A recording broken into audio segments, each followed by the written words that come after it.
Chapter 3 Sai Baba's Sanction and Promise, Assignment of Work to Devotees, Baba's Stories as Beacon Light, His Motherly Love, Rohila's Story, His Sweet and Nectar-like Words.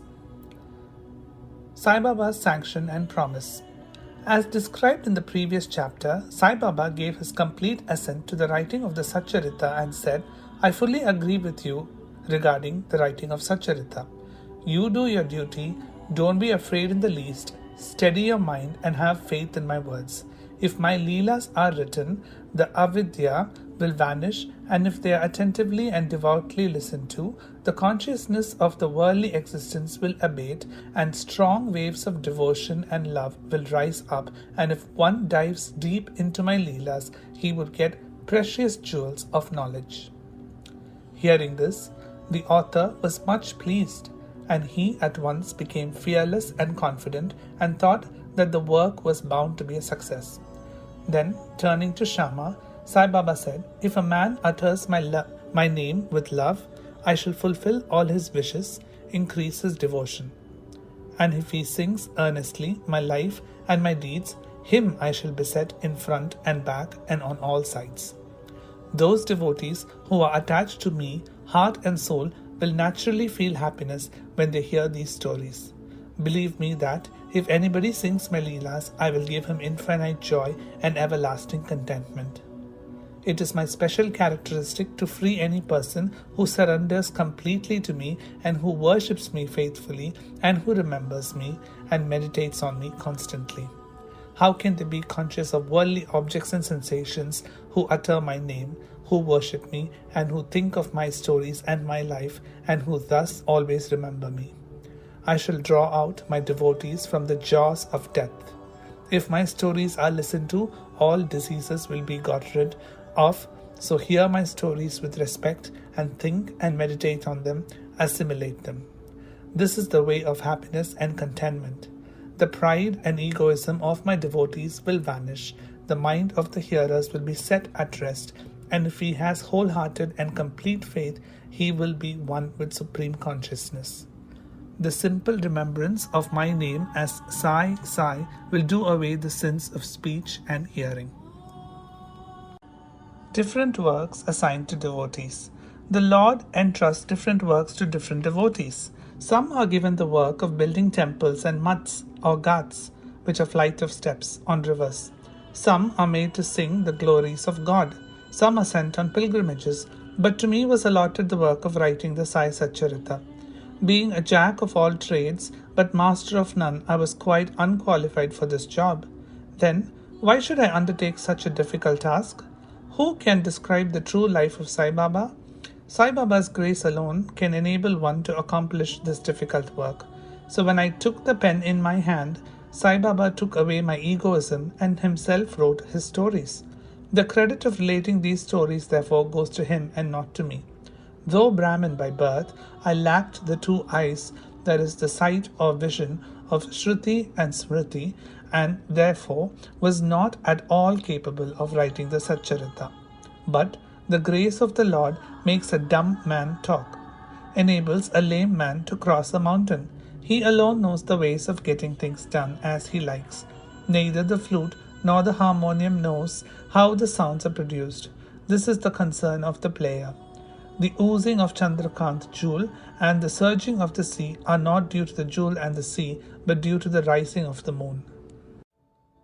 Baba's stories as beacon light. Lighthouses are constructed at various places in the sea to enable the boatmen to avoid rocks and dangers and make them sail safely. Sai Baba's stories serve a similar purpose in the ocean of worldly existence. They surpass nectar in sweetness and make our worldly path smooth and easy to traverse. Blessed are the stories of saints when they enter our hearts through the ears, the body consciousness or egoism and the sense of duality vanish. And when they are stored in the heart, doubts will evade, pride of the body will fall, and wisdom will be stored in abundance. The description of Baba's pure fame and the hearing of the same with love will destroy the sins of the devotee, and therefore this is the simple sadhana for attaining salvation.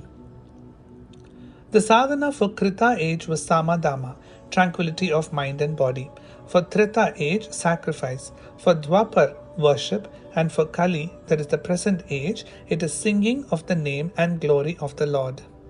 This last sadhana is open to all people of the four varnas, that is Brahmins, etc. The other sadhanas, that is Yoga Tyaga, sacrifice, Dhyan, meditation, and Dhyan Dharana, concentration, are very difficult to practice. But singing and hearing the songs and the glory of Lord Sai Baba is very easy. We have only to turn our attention towards them.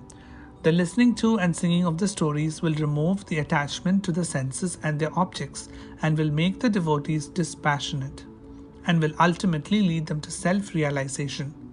With this end in view, Sai Baba made me write his stories as Satcharita. The devotees may now easily read and hear these stories of Sai Baba, and while doing so, meditate on him, his form, and thus attain devotion to Guru and God. Get dispassion and self-realization. In the preparation and writing of this work, Satcharita, it is Sai Baba's grace which has accomplished everything, making use of me as a mere instrument. Motherly love of Sai Baba. Everybody knows how a cow loves her infant calf. Her udder is always full, and when the calf wants milk and dashes at the udder, out comes the milk in an unceasing flow. Similarly, a human mother knows the wants of a child beforehand and feeds him at her breast in time. In case of dressing and adorning the child, the mother takes particular care to see that this is well done. The child knows or cares nothing about this, but the mother's joy knows no bounds when she sees her child well dressed and adorned. The love of the mother is peculiar, extraordinary, and disinterested, and has no parallel. Sadgurus feel this motherly love towards their disciples. Sai Baba had the same love towards me, and I give an instance of it below. In 1916, I retired from government service. The pension that was settled in my case was not sufficient to maintain my family decently. On Guru Purnima day of that year, I went to Shirdi with other devotees. There, Mr. Anna Chinchanikar, of his own accord, prayed to Baba for me as follows. Please, look kindly at him. The pension he gets is quite insufficient. His family is growing. Give him some other appointment, remove his anxiety, and make him happy. Baba replied, he will get some other job, but now he should serve me and be happy. His plates will be ever full and never empty. He should turn all his attention towards me and avoid the company of atheists, irreligious, and wicked people. He should be modest and humble towards all and worship me with heart and soul. If he does this, he will get eternal happiness. The question, who is this he whose worship is advocated, is already answered in a note on who is Sai Baba in the prologue at the beginning of this work. Rohilla's story. The story of Rohilla illustrates Sai Baba's all-embracing love. One Rohilla, tall and well-built, strong as a bull, came to Shirdi, wearing a long kafni, and was enamored of the Sai, who stayed there. Day and night he used to recite in a loud and harsh voice the Kalma, which are the verses of the Holy Quran, and shout Allahu Akbar, which is God is great. Most people of Shirdi were working in their fields during the day, and when they returned to their houses at night, they were welcomed with Rohilla's harsh cries and shouts. They could get no sleep and felt much trouble and inconvenience. They suffered this nuisance for some days in silence, and when they could stand it no longer, they approached Baba and requested him to check the Rohilla and stop the nuisance. Baba did not attend to their complaint. On the contrary, Baba took the villagers to task and asked them to mind their own business. He said to them that the Rohilla had got a very bad wife who tried to trouble the Rohilla and himself, but hearing the Rohilla's prayers, she dare not enter, and they were at peace. In fact, the Rohilla had no wife, and by his wife, Baba meant Durbuddhi, that is, evil thoughts. As Baba liked prayers and cries to God better than anything else, he took the side of the Rohilla and asked the villagers to wait and bear with the nuisance, which would abate in due course. Baba's sweet and nectar-like words. One day at noon after Aarti, devotees were returning to their lodgings when Baba gave the following beautiful advice. Be wherever you like, do whatever you choose. Remember this well, that all what you do is known to me. I am the inner ruler of all and seated in your hearts. I envelop all the creatures, the movable and the immovable world. I am the controller, the wire puller of the show of this universe. I am the mother, origin of all beings, the harmony of the three gunas, the propeller of all senses, the creator, preserver, and destroyer. Nothing will harm him who turns his attention towards me, but Maya will lash or whip him who forgets me. All the insects, ants, the visible, movable, and immovable world is my body or form. Hearing these beautiful and precious words, I at once decided in my mind to serve no man henceforth but my Guru only. But the reply of Baba to Anna Chinchanikar's query, which was really mine, that I would get some job, began to revolve in my mind, and I began to think whether it would come to happen. As future events would show, Baba's words came true and I got a government job.